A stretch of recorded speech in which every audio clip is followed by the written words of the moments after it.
Rizky Ridho menjadi brand ambassador kompetisi mini soccer antar media nasional Media Cup 2025.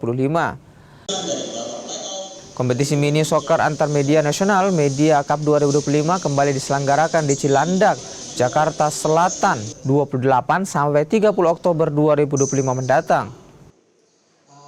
16 media nasional menjadi partisipan termasuk 2 wakil Kompas Gramedia Group, Kompas TV dan juga Tribun News. Sang brand ambassador Rizky Ridho turut memantik semangat seluruh wartawan yang akan bertanding pada Hari Sumpah Pemuda. Sebelumnya, pencapaian terbaik Kompas TV pada gelaran Media Cup yakni meraih runner-up di edisi 2024.